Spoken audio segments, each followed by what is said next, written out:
Ohayou gozaimasu! Bem-vindo ao 6º episódio do nosso podcast Oasis B.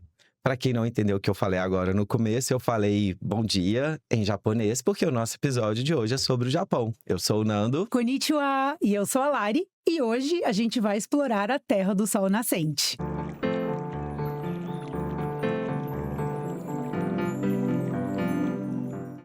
Então, gente, a gente resolveu falar sobre Japão, porque eu voltei tem pouco tempo.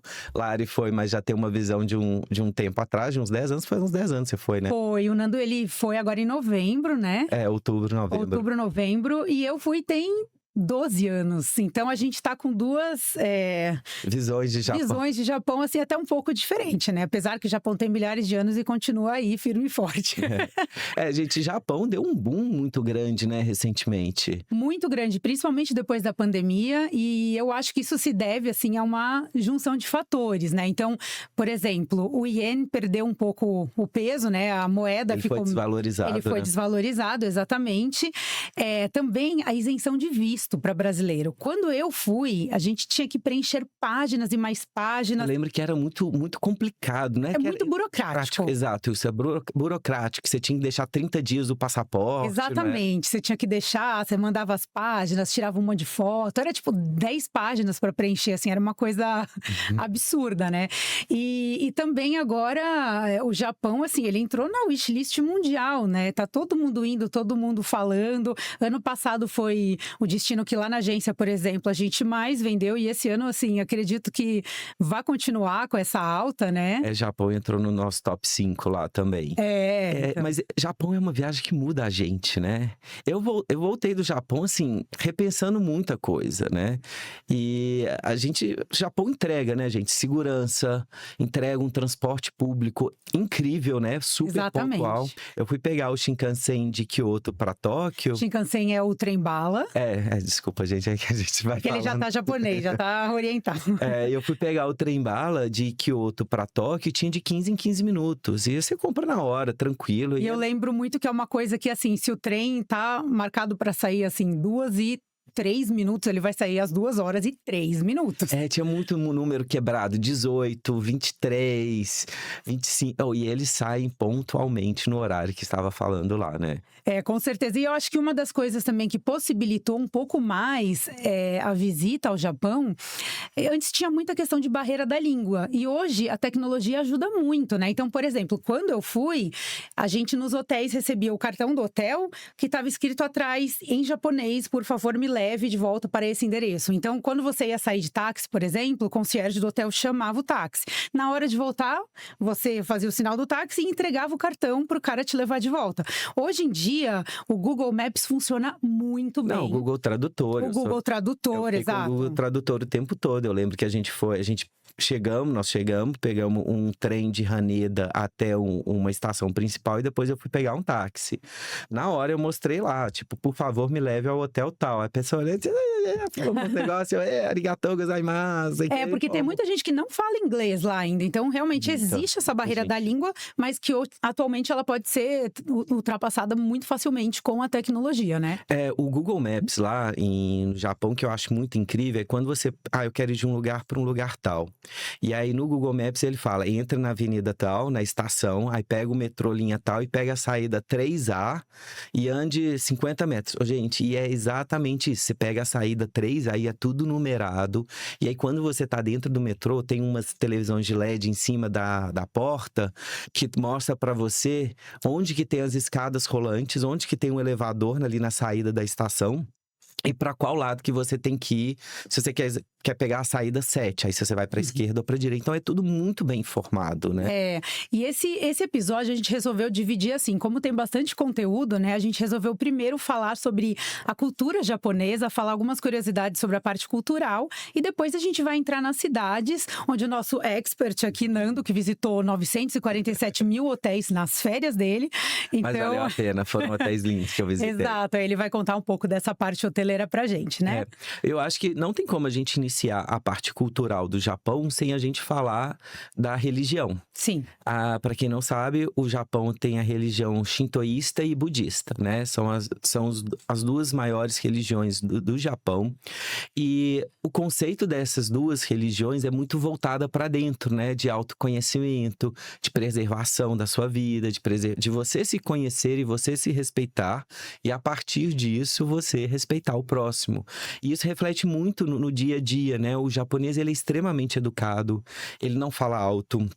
Ele não invade o espaço do outro, ele não chega muito próximo do outro, exceto quando o metrô tá mega lotado, aí fica todo mundo apertado mesmo. Mas assim, você vê que eles não querem incomodar ninguém. E ao mesmo tempo que você tem o barulho de pessoas andando, as musiquinhas dentro do metrô, de porta abrindo, porta fechando, de aviso, as pessoas não falam lá. Então assim, é muito quieto, é muito silencioso. Andar na rua, no Japão, você não ouve barulho, você não ouve som alto. É bem interessante essa parte do respeito da cultura deles. E falando aí em religião, assim, eu lembro que quando eu fui, foi a primeira vez que eu ouvi falar no shintoísmo, né?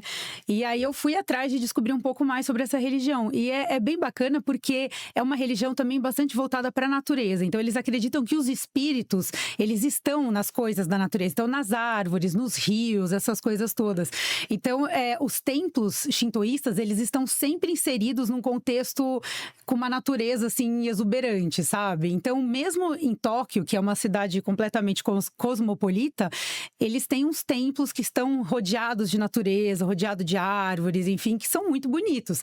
E outra coisa que eu lembro que eu achei muito interessante é que todas as entradas, assim, os portais dos templos shintoístas, eles tinham a porta e tinham praticamente um degrau que você tinha que pular, assim, né? E eu sempre tropeçava nesses degraus. Eu falava, gente, pra que isso, sabe? Aí o guia me explicou que é porque os maus espíritos no shintoísmo, eles são rastejantes. Então, eles têm esse degrau aí, teoricamente, para impedir que os maus espíritos entrem aí nos templos. Você falando disso, eu lembrei de um templo zen que eu fui shintoísta, lá em Kyoto, que é do lado do Pavilhão Dourado. É lindo. Nesse templo, um cara até posicionou 7 pedras, mas você só consegue ver 6 pedras, né? Por causa de jogo de visão, né? E eu lembro exatamente disso, que você tinha que passar, tinha que meio que dar um salto, porque tinha uma parte da madeira da porta que ficava impedindo, é exatamente isso. E foi, eu acho que, o lugar mais lindo que eu vi de Kyoto, com as árvores todas, assim, de folhagem amarela, vermelha, laranja. Nossa, esse dia eu tirei umas fotos tão lindas. Aproveitando esse assunto, o outono é uma das épocas, assim, mais interessantes para ir para o Japão, né? Porque as folhagens lá são maravilhosas, as colorações e tal. Eu nunca tinha viajado para um outono tão forte como eu viajei para o Japão. E realmente eu me impressionei. Em todos os templos, em todos os lugares que eu fui, eu tirei fotos lindas. Assim, Kyoto estava muito, muito linda. Kanazawa também estava... Quero ver essas fotos, que eu não vi ainda. Eu vi algumas só, hein? Nossa, mas foram fotos muito lindas. E realmente você vê um outono. Muita gente procura o Japão para ir na época da sakura, da floração da cerejeira. Sim, que seria a primavera. Mas é extremamente cheio, extremamente caro, né? É verdade, é extremamente cheio e é coisa de ter que reservar com, assim, 1 ano de antecedência. Se você reserva mais em cima, obviamente a disponibilidade vai ser mais complicada e você vai pagar mais caro, né? Exato, Mas o Japão, você foi no verão, não foi? Eu fui no verão. O verão lá, eu fui em julho. Não, era de julho para agosto, assim. Tava um calor insuportável e tinha uma névoa pairando no ar, assim, que foi difícil, por exemplo. Foi difícil, não, foi impossível. Eu não vi o Monte Fuji, por exemplo. Então era muito calor e tinha essa névoa aí que parecia. Não sei, parecia um quê de poluição, assim, em Tóquio, que não dava para ver muita coisa, assim, da cidade, mas valeu muito a viagem de qualquer forma, né? Japão é transformador, né? Pois é. E aí, assim, entrando nessa parte cultural também, a gente não pode deixar de falar das geishas, né? Isso é uma coisa curiosa, muita gente acha que é um tipo de prostituta, alguma coisa assim. Não é. Elas são pessoas que carregam muito forte a cultura do Japão, né? Então, elas são treinadas na arte como é que fala aquilo, gente? Elas tocam um instrumento, elas são treinadas na arte da dança, do leque. Da caligrafia. Elas fazem aqueles docinhos. Eu sei que tem um docinho que elas fazem, que eu esqueci o nome também, que elas fazem um super detalhado, todo bem artesanato mesmo. E para você ter uma experiência de não vou dizer convivência, mas para você ter uma experiência direta com as geishas, né? Custa caro, porque só o kimono delas é mais de, sei lá, 2.000, 3.000 dinheiros, enfim, são umas coisas caras, né? Então, eles fazem umas experiências de jantar com as geishas, por exemplo, custam no mínimo $600, daí para cima, daí para muito cima, né? E aí elas fazem a apresentação, elas servem o chá da maneira correta, enfim. Então, é uma experiência muito bacana. Só que, assim, Kyoto é a cidade que ela é mais famosa por ter as geishas e tinha muita gente que estava desrespeitando essa parte cultural do Japão, né? Tem uma parte lá em Gion ou Gion, não sei como é que fala. Que é o distrito das geishas, que é o lá, distrito né? das geishas, é proibido tirar foto ali. E eu lembro de um vídeo que viralizou, não viralizou, mas assim, de uma turista, parecia ser ou americana ou inglês, mas era de língua inglesa. A geisha tava descendo, a mulher descia e tirava foto, e descia e tentava tirar foto, e a menina desviando a cara, e o pessoal gritando, falando, oh, this is disrespectful, né? Stop it. E a mulher nem aí. Então, realmente, existe muito agora, muitos lugares de Kyoto, eles falam ali que não pode tirar foto. Não pode mesmo. mais. Mas mesmo assim, eu vi pessoas sentando na porta de casas e querendo… Porque assim, é muito lindo. Esse bairro de Gion é muito, muito lindo. Mas fala, gente, não pode tirar foto. Não pode tirar foto, tem que respeitar. Mas o pessoal insiste em… Porque eles estavam indo muito pra cima das geishas e desrespeitando o espaço delas, né? Pra tirar essas fotos. E a cultura das geishas também tá muito relacionada às casas de chá. Então, lá, eu não sei se você teve a oportunidade, mas eu participei de uma cerimônia do chá no Japão. É uma coisa, assim, Tomei chá todo dia, mas eu não fiz cerimônia, não. Então, a cerimônia em si, você senta no… É tatame? É tatame, né? Você senta, assim, de joelhos, na verdade, no tatame. E aí, você vai aprender esse passo a passo de fazer o matcha, né? Que é o chá verde japonês. Eles… Vem o pozinho, aí tem a cumbuca. E vem um negócio que eu falo que parece de passar espuma de barbear, assim, né? Sei. Ficam mexendo, mas é uma cerimônia, assim, demorada. E para fazer um chá, né? Então é uma coisa que aqui no dia a dia a gente bota água para ferver, sai correndo, pega o sachê do chá e joga lá e pronto, acabou. E isso daí é uma coisa muito para você… É um tipo de mindfulness, é para você trazer a sua mente para aquele momento, para você refletir, enfim. Então, eu acho que mostra muito da cultura japonesa, essa cultura de ter um espaço, de ter a calma. De não ter pressa. Eu notei isso muito. Nenhum japonês corre, nenhum japonês está correndo, nenhum japonês está com pressa. Todo mundo anda ali bonitinho. Eu acho que isso reflete mesmo, né? Que quando eles estão concentrados, eles estão fazendo uma coisa. Eles não estão fazendo 5, 6 coisas ao mesmo tempo, não. Eles vão fazendo com calma, respondendo, indo por etapas, né? Então, acho que é uma reflexão muito grande para nós que sempre vivemos numa correria, numa pressa. A gente tá correndo, eu tô correndo aqui, não posso aqui. E exceto nas lutas de sumô, né? Porque, bom, apesar de ser uma luta, até isso parece ser um pouquinho mais devagar, né? E falando em sumô, né, existem 6 campeonatos nacionais no Japão e cada um dura 15 dias, então você pode assistir, você como turista, você pode comprar ingresso para ir assistir. Se quando você estiver lá, não estiver tendo nenhum dos campeonatos, você pode assistir a um treino, alguma coisa assim. E tem também alguns, vamos dizer, shows, assim, né? Fora dessas temporadas, que você pode pelo menos ter uma ideia de como é essa luta, tipo, secular, né? No Japão. Eu lembro de uma história, gente, nós vamos voltar aqui alguns anos, algumas décadas. Na época da Varig, uma vez que teve um campeonato de sumô no Brasil e teve que transportar os jogadores Os lutadores. Os lutadores de sumô. E aí eles tiveram que colocar cadeiras especiais, eles tiveram que, eu acho que, ficar no meio do avião por causa de balanceamento, porque os caras pesam 130 quilos, né? 120 quilos. E aí eles tiveram que fazer um balanceamento todo especial para a aeronave de reposicionamento de cadeiras, que eles tinham que viajar na cadeira da executiva, que é uma cadeira, né, mais larga, mas tiveram que mudar. Sei que foi uma complicação de logística justamente para não ter problema de balanceamento na hora de decolar ou de pousar. É bem interessante, porque eu acho que eram tipo uns 20 lutadores de sumô que eles estavam trazendo. E do mesmo jeito que tem esse lado mais bruto do Japão, assim, né, existe o lado mais delicado, que, por exemplo, são as árvores, como chama? Os bonsais. Os bonsais, isso, os bonsais. E é muito legal o jeito que eles fazem isso. Tem que ter uma paciência de Jó para fazer um bonsai, né? Porque aquelas não são sementes especiais que crescem em uma arvorezinha pequena. Não. Aquilo lá é uma semente normal de uma árvore normal. E eles ficam lá podando ela, podando até que fica um negocinho pequenininho. E é muito lindo. E isso daí vai passando de geração em geração. Então tem uns bonsais de mais de 100 anos que passa do avô pro filho, pro neto. Então... Eu amo bonsai, eu amo planta. Eu sei muito bem cuidar de planta, mas bonsai... Gente, eu mato cacto, eu não posso. Não, e bonsai é um desafio pra mim. E aí eu lembro que no Ritz-Carlton de Nico tem um bonsai na recepção desse tamanho aqui, de 100 anos.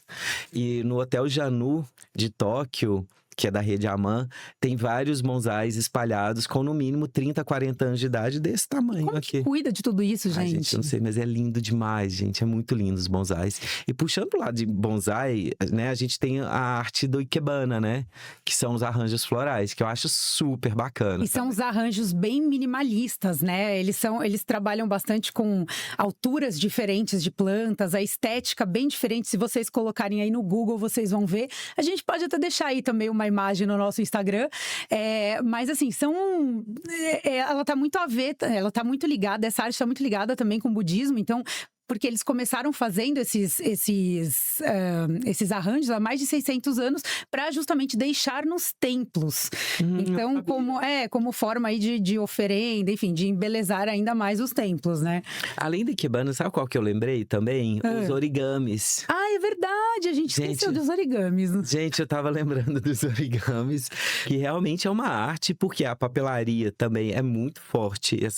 Dizem, né, eu não visitei, mas tem uma papelaria em Tóquio que são 4, 5 andares. Gente, eu amo papelaria, eu não fui, mas queria ir. Gramatura de papel, essas coisas todas. E tem um hotel, que é o Four Seasons de Osaka, ele faz uma experiência de origami com os clientes. Ai, que super legal! Bacana, que ensinam a como a dobrar certinho, a como fazer, né? Como você conseguir dobrar em até 30 e tantas vezes a folha, né? É uma técnica muito interessante. Eu sou muito estabanado pra fazer.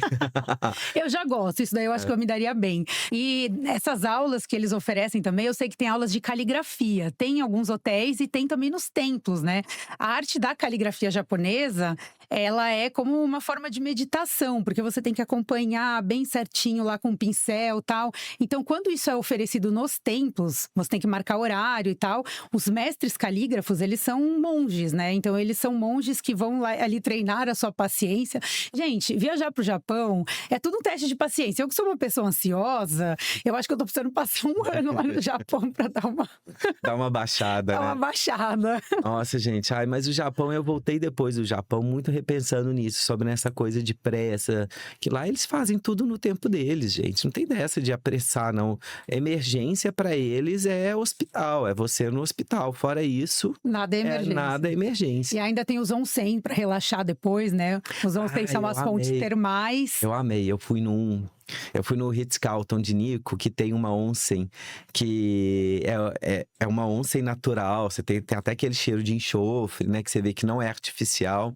É bem legal a experiência, mas é quente assim. Ainda bem que tava fazendo um 0 grau lá. Quando eu fui. Caramba! Tava fazendo, na verdade, uns 5 graus. E eu sei que nessas fontes termais, você não pode entrar com tatuagem, né? E tem muito a ver com a questão da máfia, da Yakuza, né? Eu assim, pra quem não sabe, eu sou cheio de tatuagem. Somos, né? Somos, né? Mas, e aí eu lembro que quando eu entrei, aí eu fui tomar, porque você tem que tomar um banho antes de entrar no onsen, fazer uma purificação. Aí você senta lá no banquinho, gente, não é tomar banho em pé, não. Você senta num banquinho, né? Aí você pega o chuveirinho, um banquinho mesmo, desse tamanhozinho. Então você senta bem pequenininho, aí você lava e tudo. Eu acho que eu tava minhas costas é tatuada, né? E aí, na hora que eu fui entrar no onsen, eu vi uns 2 ou 3 caras que eram japoneses levantando e saindo na mesma hora. Gente, Nando, pecador. Pecador. Tipo assim, eles vão me matar, mas a gente é da cultura deles. Mas em muitos lugares eles avisam. Em hotéis, é muito mais tranquilo entrar em onsen do que em ryokans tradicionais japoneses. Ryokans tradicionais japoneses é muito mais difícil, eles realmente impedem a entrada se for o onsen público. Agora, se for onsen privativo, não tem problema nenhum. Sim, sim. Aí eles até oferecem, tipo, o meu irmão, ele passou lua de mel no Japão, né? E a minha cunhada também tem tatuagem e eles deram porque no caso dela deu pra cobrir, eles deram tipo um adesivo de pele pra ela cobrir a tatuagem e poder entrar.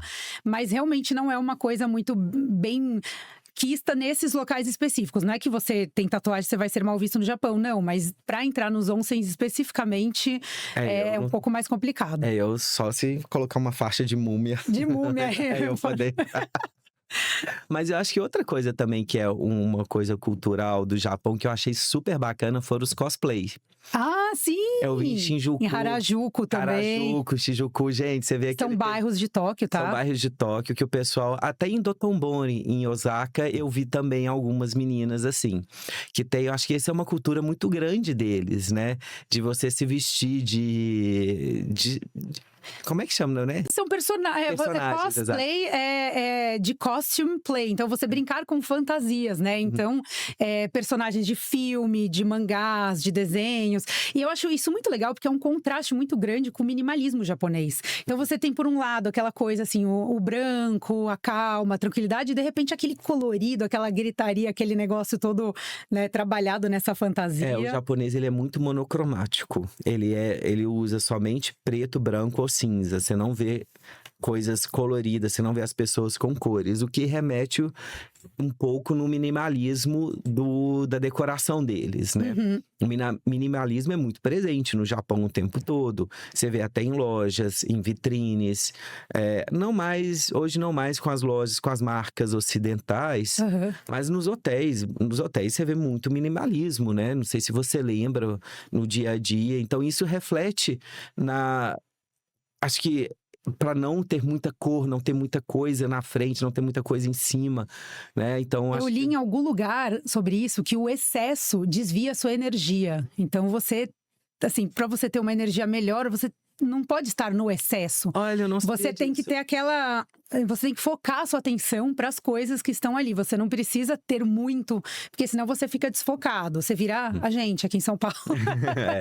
Um hotel que representa muito bem esse minimalismo, e para mim, que eu mais amei foi o Aman de Kyoto. O Aman, eu acho que ele tem essa questão, por ser até uma marca asiática, ele tem essa questão do minimalismo em todos os hotéis deles. Né? Mas no Japão, o Aman de Tóquio realmente é zero coisas em cima de superfícies. Até a gente chegar e bagunçar. Até a gente chegar e bagunçar o quarto todo.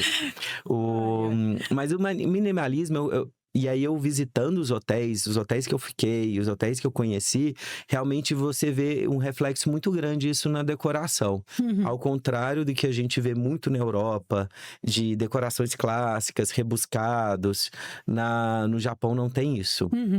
E mudando nem sei se existe isso, mas o maximalismo, eu quero falar da comida, gente, porque aqui no Brasil a gente come no japa toda semana, todo dia, se me deixar, eu vou.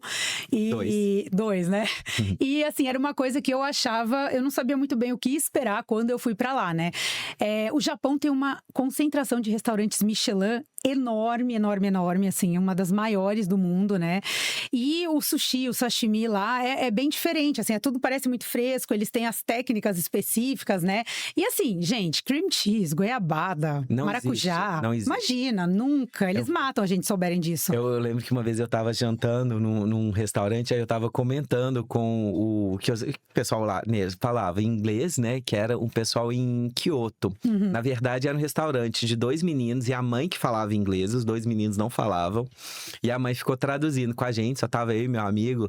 Tanto que um sentou com a gente na mesa, a gente ficou conversando um tempo. E a gente falou sobre cream cheese, a gente falou sobre manga, eles o pepino, eles o quê? A gente falando, aí a gente até brincou. Falou assim, olha, no Brasil tem um meme, que em breve o Japão vai declarar guerra no Brasil. Vai, certeza. Tanto que a gente destrói o sushi deles. Mas não posso falar, eu gosto. Mas não, eu não gosto. Mas o sushi deles é maravilhoso. E no Brasil, gente, aqui vai uma reclamação para todos os restaurantes, né, que servem de sushi. Lá, o tamanho do peixe é desse tamanho e o arroz é só um pedacinho pequenininho no meio. Verdade. Não era? Porque eu lembro que eu amo salmão. E eu pegava os de salmão, começava no prato, subia no arroz e descia no prato. Não, mas é bem isso. E assim, o arroz é saborosíssimo, né? Não é muito açucarado igual o nosso, que eu acho. É muito bom, eu acho muito gostoso. E tem o tempura também, né? As tempuras. É tempura ou tempurá que fala? Não sei, eu falo tempura, mas eu falo tempurá, mas é uma coisa que me chamou muita atenção, porque quando eu fui pra lá, eu imaginei que tem gente que não come comida japonesa. Não, comida japonesa que eu digo sushi, sashimi, peixe cru. E lá, eu achei que tem muito mais restaurantes de tempurá, tem essa tradição muito forte de lamen, Exato, então assim, quem não come japonês pode ir pro Japão sim, você não vai passar fome, vai estar tudo bem, entendeu? E eu, por exemplo, eu não gosto muito de fritura, que eu passo mal com fritura. E eu não passei mal nenhum dia lá. E eu comi tempurá todos os dias. O tempura eu comi todos os dias. Sempre dava um jeito de comer. Tinha no Mandarim Oriente, em frente ao Mandarim Oriente, eu tenho um shopping. Aí tinha uma galeria lá de restaurantes. E a gente comeu lá num de tempura, muito gostoso. Eu comi queijo, camarão, frango. Fui pedindo tudo que eles puderem colocar empanado. Eu falei, traz aí, trazendo. E ainda bebendo com a cerveja deles. A cerveja no Japão é muito gostosa. E um fator interessante também é que lá você não pode dar gorjeta, né? Não pode. Eles veem isso como insulto. Um insulto, exato. Porque a arte deles é servir. A gente já falou isso sobre o serviço na Ásia, né? Uhum. E o japonês leva isso muito a sério, né? Então, gorjeta, fora de cogitação. E eu queria falar sobre uma coisa também, sobre o Wagyu, carne de Wagyu. Maravilhosa. Eu não como carne bovina já há anos. Acho que a última carne que eu comi foi em 2016. E aí eu cheguei lá no Japão e falei assim, gente, eu vou experimentar. E aí, nesse lugar, em frente ao Mandarim, tinha uma hamburgueria. E eu falei assim, vou comer aqui a carne de Wagyu. Foi tão bom que eu repeti 2 vezes. Tá vendo? É muito boa a carne deles. É totalmente diferente da nossa também, carne. Bife de Kobe. Também é muito bom, super macio. Agora, Nando, vamos entrar nas cidades para você falar um pouco dos hotéis, porque a gente também tá curioso quanto a isso. Quando eu fui, eu não visitei hotel nenhum. E eu só fui de férias, passei e tal, mas... É porque você ainda não trabalhava. Não, ainda não trabalhava no turismo. Quantas vezes eu lembro de viagens que eu já fiz antes, eu falava, poxa, se eu... Podia ter aproveitado mais. Mas eu acho que é interessante a gente sempre falar que as principais cidades do Japão hoje para visitar é Tóquio, Kyoto e Osaka. Uhum.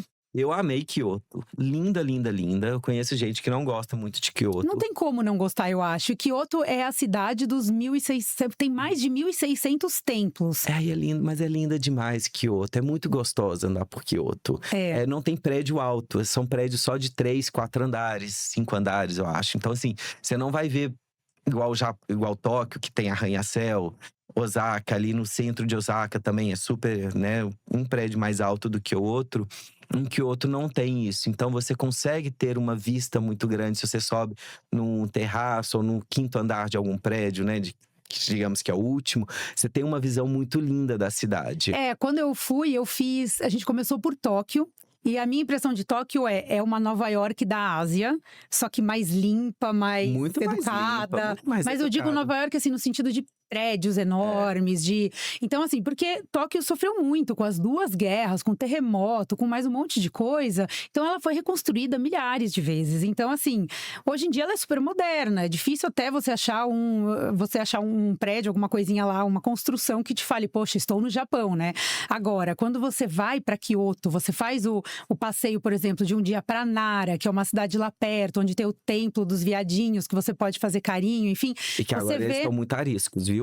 Ah, é? Eles estão mais agressivos. Eles comeram cartão de crédito de uma pessoa do nosso grupo, quando eu fui.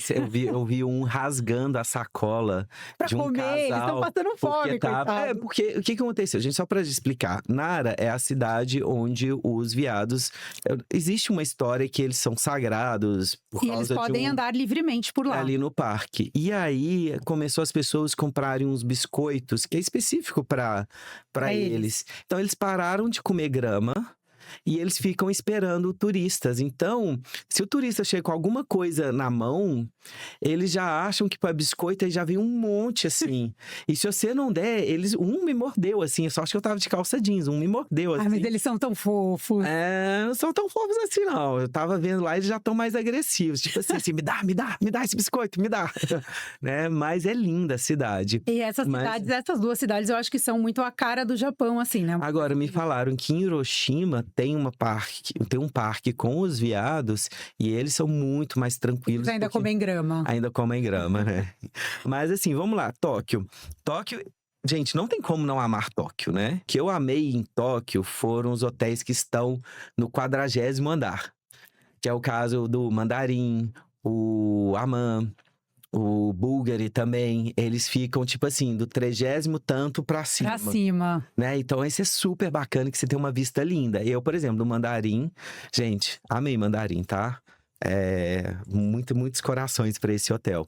E do meu quarto, eu consegui ver o Monte Fuji. Ai, gente, eu não vi. Eu fui até Hakone, né? Que é a cidade onde tem o lago que você faz o passeio pra ver o Monte Fuji e não vi o Monte Fuji. Então, menina, eu vi do quarto. Não quero falar sobre isso. E aí, nosso Mandarim Oriental é lindo demais. Aí eu sou apaixonado pro hotel. E o Mandarim Oriental, o que tem interessante é no banheiro do lobby, ele é vidro do teto ao chão, então você vê a Torre de Tóquio à noite. Você tá na academia, você vê a Torre de Tóquio. Então, assim, aquela região de Otemachi é onde tem os principais hotéis. Lá tem o Four Seasons, tem o Aman, que tem um lobby maravilhoso. O lobby do Aman é muito lindo. Gente, pensa num pé direito duplo, mas assim, pensa num pé direito quádruplo. Que é enorme o pé direito deles. Parece que são 3 andares de hotel, mas na verdade são só 2 andares que eles pegaram. Ele é muito amplo, ele é muito lindo, do Aman. O Bulgari eu também achei muito lindo. Então assim, um hotel que eu gostei bastante é o Palace Hotel, que fica em frente ao Palácio Real. Ele é lindo, ele é de uma família japonesa, ele tem esse minimalismo contemporâneo, não tão minimalista quanto o Aman. E eu acho que é um dos poucos hotéis de luxo que tem varanda em todos os quartos. Ah, é verdade, que isso é mais difícil, né?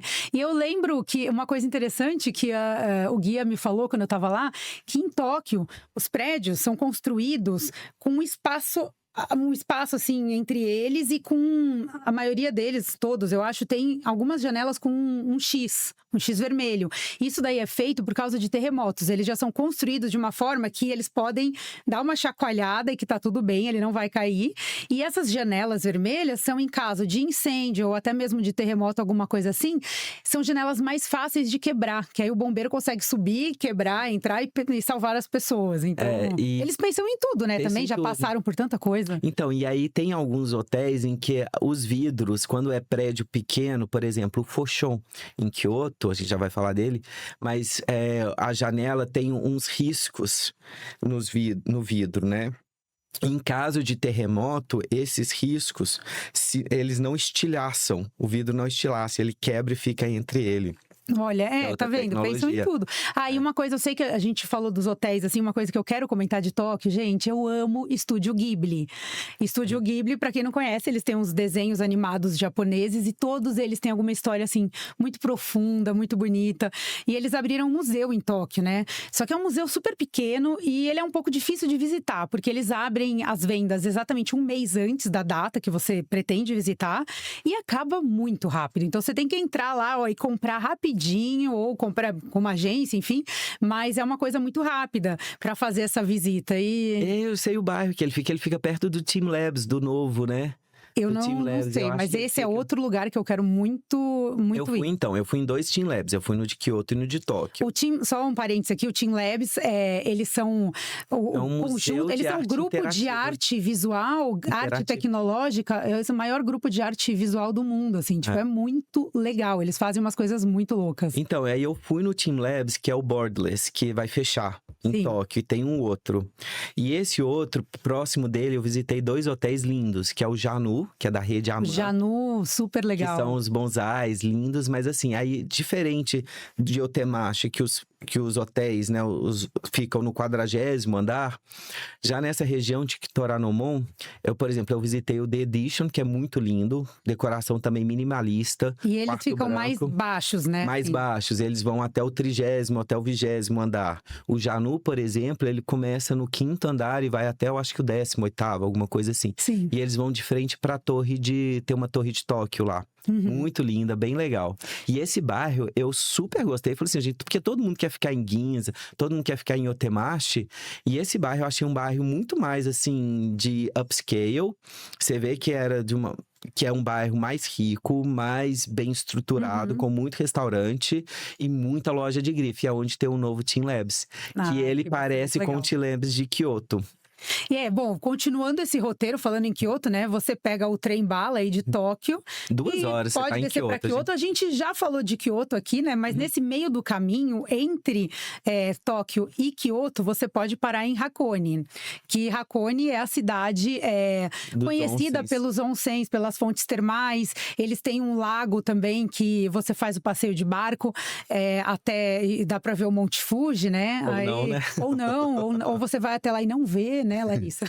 E lá tem o Hakone Open Air Museum, né? Ai, sim. Eu não fui, mas dizem que é bem legal. Eu não fui a Hakone, né? Eu tomei a decisão de última hora de não ir, porque eu queria. A gente já tava andando muito, porque assim, eu fui pra Kanazawa, fui pra Takayama, fui pra Nikko, Shirakawa-go. A gente vai ter que fazer outro episódio de Japão. Vamos ter. Nossa, gente, a gente andava uma média de 12 a 15 quilômetros por dia. Já não aguentava mais, então a gente preferiu ficar em Tóquio. Mas eu acho que o bacana de Hakone é dormir em Hakone, não passar o dia. Então eu queria muito voltar pra dormir em Hakone. Eu só passei o dia. E assim, eu acho que pra quem quer dormir em Hakone, a ideia é mais você ter um momento de relax antes de... Eu acho até que seria uma coisa interessante na volta, né? Subindo de volta pra Tóquio pra pegar o voo, você parar em Hakone e descansar e fazer os tratamentos termais, enfim, mais nesse sentido, assim. Um hotel que eu acho que dá pra você parar, você terminar... Tanto na ida quanto na volta. É o Ritz-Carlton de Nikko. Ele fica a 1h50 de carro de Tóquio. Achei que você fosse falar do Goracadan. Não, tem um Goracadan, mas agora lançou um novo Goracadan Monte Fuji, que é muito mais bonito. Mas um hotel que vale a pena você terminar a viagem nele, com spa completo, e que é pertinho de Tóquio, é o Ritz-Carlton de Nikko. Lindo, lindo, maravilhoso o hotel. Entrou pro meu top 5. Esse daí eu vi as fotos suas, eu achei incrível. Surreal o hotel. Muito gostoso. Mas assim, falando de Kyoto também e de Ritz-Carlton, eu apaixonei pelo Ritz-Carlton de Kyoto. Ele é sensacional. Ele é muito lindo. É maravilhoso. Que ele fica ali no leito do rio. Você tá próximo do distrito de Gion, você consegue ir a pé.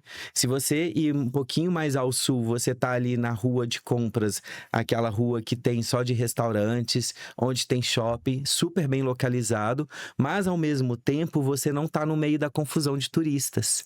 E os quartos todos têm janela do teto ao chão. Então você tem uma vista linda. E quem vai no outono ou na Sakura consegue ver do quarto, dependendo do quarto, consegue ver todas as cerejeiras, assim. Ai, que coisa Porque linda. tem um monte de cerejeira na frente do hotel e ali no jardim deles. Um hotel de Kyoto que eu acho o máximo é o Aman de Kyoto. Nossa! Esse hotel, ele é lindo, espalhado, assim, né? São quase como casinhas japonesas, assim, espalhados em um jardim, gente. Então, deixa eu te contar a história Temos desse tempo para contar essa história? A gente tem um tempinho. Então, o terreno, antes, o dono, ele queria construir um museu de kimonos. E ele foi para Machu Picchu, então ele começou a colocar, na hora que pegou o terreno, começou a colocar muitas pedras enormes. Então, quando você vai andando, não é uma rua pavimentada, são pedras enormes que você vai andando nela, que ele foi fazendo o caminho. Mas só que o pai morreu, os filhos ficaram, não construiu o museu, e aí o Grupo Aman comprou e depois de 10 anos construiu o hotel, que é lindo, lindo, lindo. Nossa, eu fiquei apaixonada por esse hotel. Lá não tem muitas cerejeiras, porque o dono, ele queria tudo muito verde. Ele não queria muita mistura de cor. Mas eu fui no outono e eu vi tudo amarelo e vermelho. E tava lindo. E o hotel é muito lindo. E um dos templos, você falou de tudo verde, só pra dar um destaque, um dos templos super bonitos de Kyoto é o Moss Temple, né? Que é o templo dos musgos. Lá você não pode falar, tem que ficar em silêncio e tal. E tem que reservar antes essa visita também. Mas ele é um templo super especial, assim, que tem aquela floresta que tá toda coberta de musgo. É muito bonito. Nossa, não, Kyoto é muito lindo. É muito lindo. Eu fui no Pavilhão Dourado, eu fui naquele templo dos 15 mil toris que tem. Isso é impressionante, gente. lindo É impressionante esse templo. Eu não vou saber falar o nome porque é em japonês, mas quem quiser saber pode mandar aí mensagem pra gente que a gente responde eu não sei pra o nome vocês. também, eu não lembro, mas eu sei ver no mapa onde que tava. Mas pode muito mandar lindo. mensagem que a gente tem todas essas informações no nosso amigo Google. Agora, um hotel que que me cativou e que eu amei é o Banyan Tree. Ele tá novinho e ele tá do lado de alguns templos ali em Kyoto, próximo de Gion. Então você consegue descer a pé até Gion. O hotel, ele tem aquele minimalismo dos quartos de tatame, super lindos, com aquela banheira de madeira no banheiro, aí tem chuveiro. Eu apaixonei. O Banyan Tree tá lindo, lindo, lindo. Lindo, né? É. E agora, para fechar nossa viagem pelo Japão, vamos para Osaka. Mas aí eu vou deixar com você isso daí, porque eu não visitei Osaka. Você não visitou? Não, eu só peguei o avião de volta, infelizmente. Não, Osaka é uma Tóquio um pouquinho mais bagunçada. É bem diferente, porque enquanto as pessoas super respeitam em Tóquio, Kyoto, aquela coisa, Osaka já deu uma bagunçada porque tem muita gente de fora morando em Osaka. Tanto que tem mais estrangeiros morando em Osaka do que em qualquer outra cidade E no eu sei Japão. também que é tipo a capital gastronômica do Japão, Exato, né? e com isso fez uma gastronomia incrível. A comida em Osaka, a comida no Japão é muito gostosa, mas em Osaka foi bem surpreendente. A gente comeu muita coisa, eu comi muita coisa de rua, espetinho, coisa pequena, o tempo todo. E pra mim, um hotel que eu amei, que eu visitei, foi o Four Seasons. Ele tá novinho em folha, lindo, chique, no último, café da manhã incrível. E eles fizeram uma cor especial para Osaka, né? Então é uma cor terracota linda, que é todo laqueado nos corredores. E eles têm um andar que é só de quartos em tatame. Isso é muito legal. É muito legal, é muito lindo. E você tem uma visão super bacana. E num dia, claro, você consegue ver até Kobe do... Eu provavelmente não ia conseguir ver, né? É porque você foi. E um hotel que abriu em Osaka, que eu gostei, é o Patina. Ele abriu em frente ao castelo de Osaka. Achei super legal ele. Assim, eu vi só por fora, vi as fotos, não deu tempo de visitar. Porque, gente, Osaka foi a cidade que eu mais andei. Bati perna pra cima, pra baixo. Eu ainda não fui, mas a gente já tem planos de voltar. E uma coisa... muito voltar pro Japão. Então, e uma coisa que eu até tava conversando com meu irmão, que eu falei, né, que ele passou a lua de mel lá, é que é um lugar muito bom pra criança também. É muito preparado, tudo é muito preparado pra receber criança. Então a gente tá com esse plano agora de voltar e levar minha sobrinha, e aí eu vou junto, né? Criança, pessoa com deficiência auditiva, seja de pessoa PCD. O Japão, idoso ele é também. idoso. Gente, o Japão é muito preparado. É muito bem estruturado. As cidades funcionam, tudo funciona, todo mundo se respeita. Tem elevador para tudo, tem escada rolante para tudo, tem acesso facilitado para tudo. É incrível. Então, assim, existem muitas coisas para ver, além de Tóquio, Kyoto e Osaka, né? Eu fui para Kanazawa, achei linda a cidade, que é dos samurais. De lá eu visitei Takayama, visitei Shirakawa-go.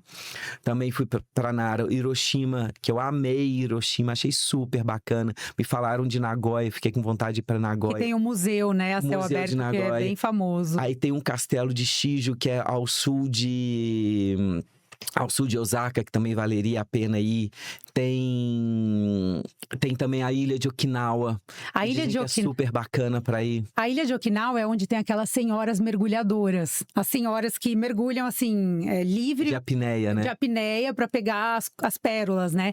E é interessante dessa ilha que é uma das 5 Blue Zones do mundo. A Blue Zone são os lugares no mundo onde tem maior número de centenários. Então, a qualidade de vida lá é tão incrível que as pessoas passam do 100 ali, ó, tranquilamente. Mas assim, vale ressaltar que para quem quer ir para pegar praia, ficar na praia tomando sol, isso não é da cultura do japonês. No japonês, quanto pele mais clara e menos queimada de sol, é a melhor pele. Eu até tento, mas a minha pele insiste em ficar. Eu até tento tomar o sol. Gente, eu voltei da Bahia agora, 20 dias na Bahia, olha que vergonha. Não, eu voltei do Rio aqui, né? Mas eu fiquei mais tempo que você, eu tinha que estar um pouquinho mais. Você tinha que estar um pouquinho mais. Mas assim, não é da cultura do japonês pegar praia, mas assim, o Japão é muito amplo, gente. Como eu falei, tem a cidade de Nikko também, que eu achei lindo nas montanhas, que tem um hotel incrível. Eu acho que Japão é uma cidade para se explorar muito. País para você ficar. Japão é uma cidade. Não, é um país para você ficar assim bastante tempo, para você realmente dedicar uma viagem exclusiva. Nada de ficar colocando, vamos fazer Japão, Coreia, China, Tailândia na mesma viagem. Não, gente, vai com calma. A gente tem uma mania de falar que Japão tá em 2060, né? Mas você estando lá, você vê que o Japão está em 2026. Nós é que estamos atrasados. Que a gente fica se preocupando tanto com a vida do outro, tanto que o que o outro está fazendo, que lá no Japão, eles se preocupam ali. Vamos resolver, vamos fazer as coisas. Então, assim, é encantador. Você volta diferente de uma viagem do Japão. E agora, para finalizar, a gente gostaria de saber também de vocês. Quais destinos vocês gostariam que a gente trouxesse para cá? A gente já falou de Marrocos, a gente já falou de Japão, de Brasil, né? Exato. Eu já tenho alguns aqui que já tô ali soltando a língua para falar deles, mas a gente também quer saber de vocês aí, o que vocês gostariam de ouvir aqui, né? E muito obrigada, aliás, arigato. Arigato gozaimasu. É muito engraçado que eles faziam arigato gozaimasu, arigato gozaimasu. É muito bonitinho. É, bonitinho. Então a gente vai aqui pro próximo episódio, nos assistam, comentem, sigam nas redes sociais. E é isso, gente. Obrigado e até a próxima. Até a tchau, próxima. Tchau.